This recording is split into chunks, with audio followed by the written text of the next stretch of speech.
അറബിക്കടലിലെ റാണി എന്ന് വിശേഷിപ്പിക്കുന്ന കൊച്ചി കഴിഞ്ഞ ദിവസം ഒരു മനുഷ്യ സാഗരത്തിനാണ് സാക്ഷ്യം വഹിച്ചത്. കൊച്ചി നഗരമാകെ ത്രിവർണത്തിൽ ആറാടിയ ദിനം. ഇന്ത്യൻ ജനാധിപത്യത്തിന്റെ രാജകുമാരനെന്ന രാഷ്ട്രീയ നേതാക്കന്മാർ വിശേഷിപ്പിക്കുന്ന രാഹുൽ ഗാന്ധി കൊച്ചി നഗരത്തിലെത്തി കോൺഗ്രസിന്റെ പഞ്ചായത്ത് അംഗങ്ങളെയും അതോടൊപ്പം തന്നെ തെരഞ്ഞെടുക്കപ്പെട്ട ജനപ്രതിനിധികളെയും അഭിസംബോധന ചെയ്തുകൊണ്ട് സംസാരിച്ചു. ആ യോഗത്തിലേക്ക് കടന്നു വന്നത് തെരഞ്ഞെടുക്കപ്പെട്ട ജനപ്രതിനിധികൾ മാത്രമായിരുന്നില്ല.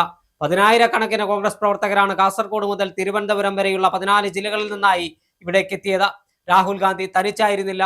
രാജസ്ഥാനിൽ നിന്നുള്ള കോൺഗ്രസിന്റെ മുതിർന്ന നേതാവ്, കോൺഗ്രസിന്റെ ആശയും ആവേശവും പ്രത്യാശയും പ്രതീക്ഷയുമായ സച്ചിൻ പൈലറ്റ്, കർണാടക മന്ത്രി KJ ജോർജ് അടക്കമുള്ള നേതാക്കന്മാർ, കേരളത്തിലെ കോൺഗ്രസിന്റെ മുൻനിര നേതാക്കന്മാരെല്ലാം തന്നെ ആ വേദിയിലും സദസ്സിലുമായി ഇടം പിടിച്ചിരുന്നു.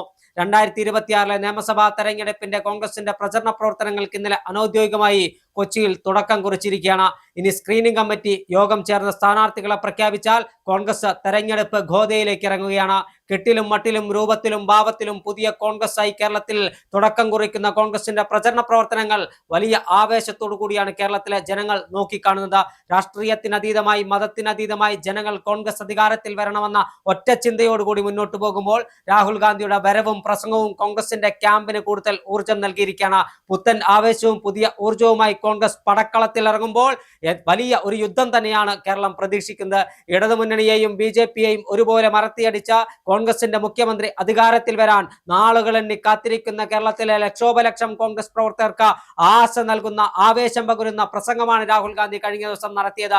കോൺഗ്രസ് അധികാരത്തിൽ വന്നാൽ ഈ നാട്ടിലെ ജനങ്ങൾക്ക് വേണ്ടിയുള്ള ഭരണമായിരിക്കും കാഴ്ചവെക്കുക. കോൺഗ്രസ് അധികാരത്തിൽ വന്നാൽ ഈ നാട്ടിലെ സാധാരണക്കാരന്റെ പ്രശ്നങ്ങൾ പരിഹരിക്കാനായിരിക്കും ഊന്നൽ കൊടുക്കുക. കോൺഗ്രസ് അധികാരത്തിൽ വന്നാൽ ഈ നാട്ടിലെ തൊഴിലില്ലാത്ത ചെറുപ്പക്കാർക്ക് തൊഴിൽ നൽകാനാണ് മുൻഗണന നൽകുക. കോൺഗ്രസ് അധികാരത്തിൽ വന്നാൽ ഈ നാട്ടിലെ പാർശ്വവൽക്കരിക്കപ്പെട്ട ദളിതന്റെയും പിന്നോക്ക ജാതിയിൽപ്പെട്ട ആളുകളുടെയും അവരുടെ പ്രയാസങ്ങൾക്കും പ്രശ്നങ്ങൾക്കും പരിഹാരം കാണാനാണ് കോൺഗ്രസ് ശ്രമിക്കുക എന്ന രാഹുൽ ഗാന്ധിയുടെ ആ പ്രസംഗത്തിന് വലിയ കയ്യടിയാണ് ഇന്നലെ ലഭിച്ചത്. എന്തായാലും കോൺഗ്രസ് ഒരു തെരഞ്ഞെടുപ്പ് മുഖത്തേക്ക് പോകുമ്പോൾ രാഹുലിന്റെ വരവ് കൂടുതൽ ഊർജം പകരുമോ? വിശദമായി പരിശോധിക്കാം. PS സൗവർണികയാണ് കൂടെയുള്ളത്. ഇന്നലെ രാഹുൽ ഗാന്ധി മറൈൻ ഡ്രൈവിൽ ഒരു വലിയ ജനസഞ്ചയത്തെ സാക്ഷി നിർത്തി ഒരു വലിയ പ്രസംഗമാണ് നടത്തിയിരിക്കുന്നത്. ആ രാഹുൽ ഗാന്ധിയുടെ പ്രസംഗം കോൺഗ്രസ് ക്യാമ്പിന് മാത്രമല്ല ജനാധിപത്യ കേരളം അടക്കം വലിയ ആവേശത്തോടു കൂടി പ്രതീക്ഷയോടുകൂടിയാണ് ശ്രമിച്ചത്.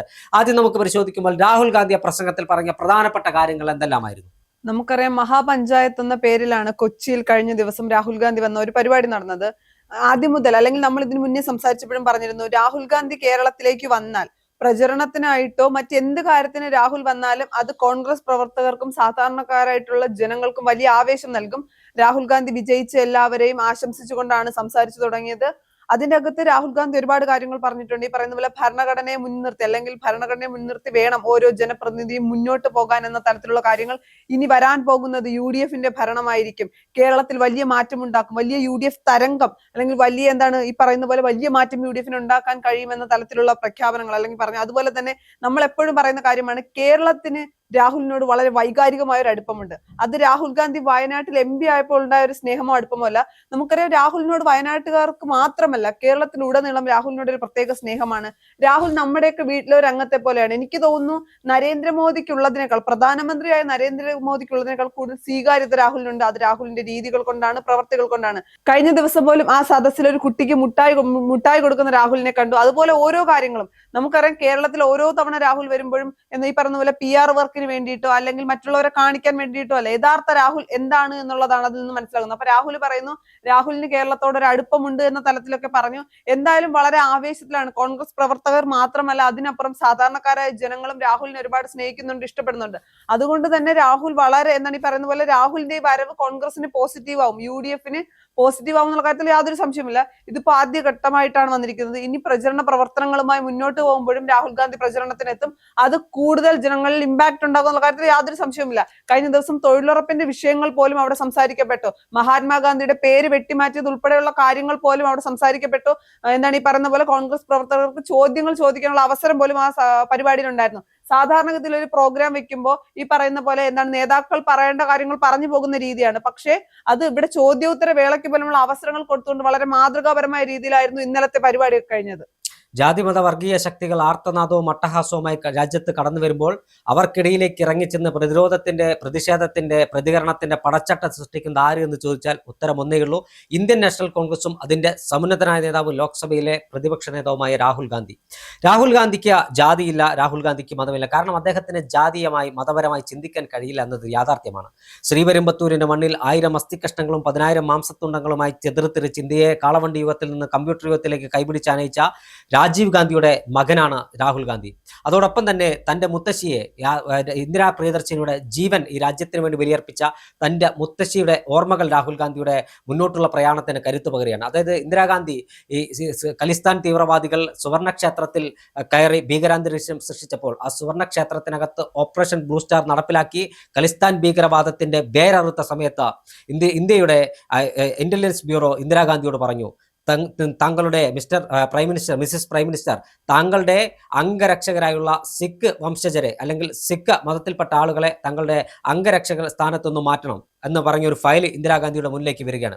അപ്പോൾ ഇന്ദിരാഗാന്ധി ഈ ഫയൽ നോക്കിക്കൊണ്ട് അവർ റിജക്ട് ചെയ്തുകൊണ്ട് പറയുന്നു, തൻ്റെ അംഗരക്ഷകരിൽ നിന്ന് സിഖ് സമുദായത്തെ മാറ്റി നിർത്തിയാൽ ഇന്ത്യയുടെ ഭൂപടത്തിൽ നിന്ന് പഞ്ചാബിനെ മാറ്റി നിർത്തുന്നതിന് തുല്യമായിരിക്കുമെന്ന് പറഞ്ഞ ഇന്ദിരാ പ്രിയദർശിനിയെ അതേ തൻ്റെ അംഗരക്ഷകരായ ബിയാം സിംഗിന്റെ വെടിയുണ്ടകളാണ് ഗർഭപാത്രം തുളച്ച് പുറത്തേക്ക് പോയി ഇന്ദിരാഗാന്ധി ഒരു മാൻപേടയെ പോലെ പിടഞ്ഞു മരിച്ചത്. ആ ഓർമ്മകൾ രാഹുൽ ഗാന്ധിയുടെ പ്രയാണത്തിന് കരുത്തു പകരും. അതിനുശേഷം ആ കുടുംബത്തിന്റെ മറ്റൊരു മുറിവാണ് ഈ രാജ്യത്തിന്റെ ഐക്യത്തിന് വേണ്ടി, ഈ രാജ്യത്തിന്റെ അഖണ്ഡതയ്ക്ക് വേണ്ടി, ഈ രാജ്യത്തിന്റെ മതേതരത്വവും ജനാധിപത്യവും സംരക്ഷിക്കാൻ വേണ്ടിയാണ് ശ്രീപെരുമ്പത്തൂരിന്റെ ആകാശത്തിന് താഴെ രാജീവ് ഗാന്ധിക്ക് ജീവൻ ബലിയർപ്പിക്കപ്പെടേണ്ടി വന്നത്. രാഹുലിനെ സംബന്ധിച്ചിടത്തോളം നഷ്ടങ്ങൾ മാത്രമാണല്ലോ ഉണ്ടായിട്ടുള്ളത്. തീർച്ചയായും തന്റെ അച്ഛനെയും തന്റെ മുത്തശ്ശിയെയും വധിച്ചവരോട് താൻ അവർക്ക് മാപ്പ് നൽകുന്നു, അവരോട് ക്ഷമിക്കാൻ ഞാൻ തയ്യാറാണെന്ന് പറഞ്ഞതാണ് രാഹുൽ ഗാന്ധിയുടെ പാരമ്പര്യം. എനിക്കാരോടും വ്യക്തിപരമായി വിദ്വേഷമോ അല്ലെങ്കിൽ വെറുപ്പോ ഇല്ല എന്ന് പറഞ്ഞ, വെറുപ്പിന്റെ കമ്പോളത്തിൽ സ്നേഹത്തിന്റെ കട തുടങ്ങും ഞാൻ എന്ന് പറഞ്ഞ രാഹുൽ ഗാന്ധി, അദ്ദേഹത്തിന് പോരായ്മകൾ ഉണ്ടാകാം, അദ്ദേഹം ഒരു മനുഷ്യനാണെന്ന കാര്യത്തിൽ തർക്കമില്ല, ഒരുപാട് പോരായ്മകൾ ഉണ്ടാകാം, പക്ഷെ അദ്ദേഹം അധികാരമോഹിയല്ല. അല്ല, അതാണ് അദ്ദേഹത്തിന് ഒരുപാട് പോരായ്മകൾ. പക്ഷെ ആ പോരായ്മകൾക്കിടയിലും അദ്ദേഹം ഉയർത്തിപ്പിടിക്കുന്ന രാഷ്ട്രീയമാണ്, അത് സ്നേഹത്തിന്റെ രാഷ്ട്രീയമാണ്, അത് സഹനത്തിന്റെ രാഷ്ട്രീയമാണ്, അത് ത്യാഗത്തിന്റെ രാഷ്ട്രീയമാണ്, അത് പ്രത്യാശയുടെയും പ്രതീക്ഷയുടെയും രാഷ്ട്രീയമാണ്. അതാണ് രാഹുൽ ഗാന്ധി ഇന്ത്യയിലെ മറ്റു നേതാക്കന്മാരിൽ നിന്ന് വ്യത്യസ്തമാക്കുന്ന ഒരു ഘടകം. അതോടൊപ്പം തന്നെ ഇന്ത്യയിലെ കോൺഗ്രസ് 2014 അധികാരം നഷ്ടപ്പെട്ടതിന് ശേഷം കോൺഗ്രസ് പ്രസ്ഥാനത്തിൽ നിന്ന് യുവനേതാക്കന്മാർ അടക്കമുള്ള, രാഹുൽ ഗാന്ധിയോട് അടുത്തു ചേർന്ന് നിൽക്കുന്ന യുവനേതാക്കന്മാർ അടക്കമുള്ള നൂറുകണക്കിന് ആളുകൾ ഈ പാർട്ടി വിട്ടുപോയപ്പോഴും അചഞ്ചലനായി നിന്ന് രാഹുൽ ഗാന്ധി പറഞ്ഞത്, അവസാനത്തെ കോൺഗ്രസ് BJPയോട് സന്ധി ചെയ്യാൻ തയ്യാറുള്ള അവസാനത്തെ കോൺഗ്രസ്സുകാരനും ഈ രാഷ്ട്രീയ പാർട്ടിയിൽ നിന്ന് വിട്ടുപോകാം, എങ്കിലും ഞങ്ങൾ സംഘപരിവാറിനെതിരായ പോരാട്ടവുമായി മുന്നോട്ട് പോകും. അതുതന്നെയാണ് കഴിഞ്ഞ ദിവസം രാഹുൽ ഗാന്ധി കൊച്ചിയിലെ വേദിയിലും ആവർത്തിച്ചത്. അവസാന കോൺഗ്രസ്സുകാരൻ വരെ ജനാധിപത്യത്തിന്റെ ശ്വാസം ഇന്ത്യയിൽ നിലനിർത്താനുള്ള പോരാട്ടവുമായി മുന്നോട്ട് പോകും, അതിന്റെ മുൻനിരയിൽ താൻ ഉണ്ടാകുമെന്ന് പ്രഖ്യാപിച്ച നേതാവിന്റെ പേരാണ് രാഹുൽ ഗാന്ധി. അതോടൊപ്പം തന്നെ രാഹുൽ ഗാന്ധിയുടെ വരവ് നിയമസഭാ തെരഞ്ഞെടുപ്പിന് ഒരുങ്ങുന്ന കോൺഗ്രസിന് പുതിയ ഊർജ്ജമാണ് നൽകിയിരിക്കുന്നത്. കാസർഗോഡ് മുതൽ തിരുവനന്തപുരം വരെയുള്ള 140 മണ്ഡലങ്ങളിൽ ഏകദേശം 90ഓളം മണ്ഡലങ്ങളിൽ കോൺഗ്രസ് ആണ് ജനവിധി നേടുക. ആ ജനവിധി തേടുമ്പോൾ രാഹുലും പ്രിയങ്കയും എല്ലാം വീണ്ടും കേരളത്തിലേക്ക് എത്തും.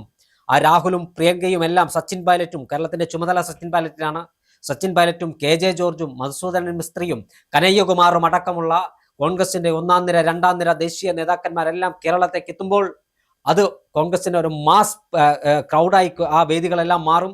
അതോടൊപ്പം തന്നെ കോൺഗ്രസിന് വലിയ ആവേശമാവും. ഇന്നലെ കണ്ടത് ഒരു സാമ്പിൾ മാത്രമാണ്. നെന്മാറ വല്ലങ്കിയും തൃശ്ശൂർ പൂർവ്വമെല്ലാം വരാനിരിക്കുന്നതേയുള്ളൂ.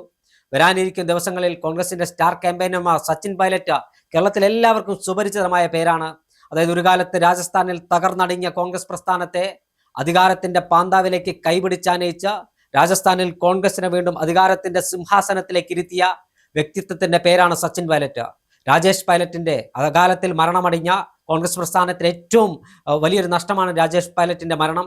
രാജീവ് ഗാന്ധിയോട് ഏറ്റവും അടുത്തു നിൽക്കുന്ന വ്യക്തിത്വമായിരുന്നു. ആ രാജേഷ് പൈലറ്റിന്റെ മകൻ സച്ചിൻ പൈലറ്റിലൂടെ കേരളത്തിൽ കോൺഗ്രസിന്റെ അധികാരത്തിൽ വരാൻ കഴിയുമെന്നാണ് കോൺഗ്രസിന്റെ ഒരു പ്രതീക്ഷ. കാരണം അദ്ദേഹത്തിനാണ് കേരളത്തിന്റെ ചുമതല. മറ്റൊരാൾ KJ ജോർജ്, ദക്ഷിണേന്ത്യയിൽ ആദ്യമായി താമര വിരിഞ്ഞ കർണാടകയിൽ BJPയുടെ അക്കൗണ്ട് പൂട്ടിക്കാൻ രാവ് പകലാക്കി ബാംഗ്ലൂർ നഗരത്തെ തന്റെ ഉള്ളം കയ്യിലിട്ട് അമ്മാനമാടുന്ന വ്യക്തിത്വമാണ് KJ ജോർജ്. പാതി മലയാളി, കോട്ടയംകാരനാണ് ജന്മം കൊണ്ട് അദ്ദേഹം. KJ ജോർജിനാണ് കേരളത്തിന്റെ ചുമതലയുള്ളത്. മറ്റൊരു വ്യക്തിത്വം കനയ്യകുമാറാണ്. JNU ജവഹർലാൽ നെഹ്റു യൂണിവേഴ്സിറ്റിയിൽ സംഘപരിവാറിന്റെ മുഖത്തു നോക്കി വിപ്ലവത്തിന്റെ വിത്ത് പാകിയ, പിന്നീട് AISFുമായുള്ള ബന്ധം ഉപേക്ഷിച്ച് കോൺഗ്രസിലേക്ക് കടന്നു വന്ന തീപ്പൊരി നായകൻ കനയ്യകുമാർ, യുവത്വത്തിന്റെ ആവേശവും പ്രത്യാശയുമായ കനയ്യകുമാറിനാണ് കേരളത്തിന്റെ മറ്റൊരു ചുമതലയുള്ളത്. അതോടൊപ്പം തന്നെ മുതിർന്ന നേതാവ് മധുസൂദനൻ മിസ്ത്രി, നേരത്തെ കേരളത്തിന്റെ ചുമതലയുള്ള AICC ജനറൽ സെക്രട്ടറി ആയിരുന്ന അദ്ദേഹത്തിന് കേരളത്തിന്റെ ഭൂമിശാസ്ത്രം അറിയാം, കേരളത്തിന്റെ രാഷ്ട്രീയം അറിയാം. ഇത്തരത്തിലുള്ള നേതാക്കന്മാർക്കാണ് കേരളത്തിന്റെ ചുമതല നൽകിയിരിക്കുന്നത്. ആ ചുമതല അവർ ഭംഗിയായി നിറവേറ്റും. അവർക്കൊപ്പം സച്ചിൻ പൈലറ്റിനും കനയ്യകുമാറിനും KJ ജോർജിനും അടക്കമുള്ള നേതാക്കന്മാർക്കൊപ്പം കേരളത്തിന്റെ നേതാക്കന്മാർ കൂടി ചേരുകയും രാഹുലും പ്രിയങ്കയും അടക്കമുള്ള ദേശീയ നേതാക്കന്മാർ കേരളത്തിൽ ഇറങ്ങിയ പ്രചരണം നടത്തിയാൽ 100+, അതായത് 100ലധികം സീറ്റുമായി കോൺഗ്രസ് അധികാരത്തിലേക്ക് കടന്നു വരും. അതിന്റെ തുടക്കമാണ് ഇന്നലെ ഇവിടെ കണ്ടത്. അത് കോൺഗ്രസ് ഉയർത്തിയ മുദ്രാവാക്യം, കോൺഗ്രസ് ഉയർത്തിപ്പിടിക്കുന്ന രാഷ്ട്രീയം, കോൺഗ്രസ് ഉയർത്തിപ്പിടിക്കുന്ന പ്രചരണ തന്ത്രം, ഇതെല്ലാം വോട്ടായി മാറുമ്പോൾ കൃത്യമായി അധികാരത്തിലേക്ക് വരാനുള്ള എല്ലാം കോൺഗ്രസ് ഒരുക്കി കഴിഞ്ഞു. തെരഞ്ഞെടുപ്പ് നടന്നാൽ മതി. ആ തെരഞ്ഞെടുപ്പിനകത്ത് കോൺഗ്രസ് നേതൃത്വത്തിൽ ഒരു സർക്കാർ കേരളത്തിൽ അധികാരത്തിൽ വരും.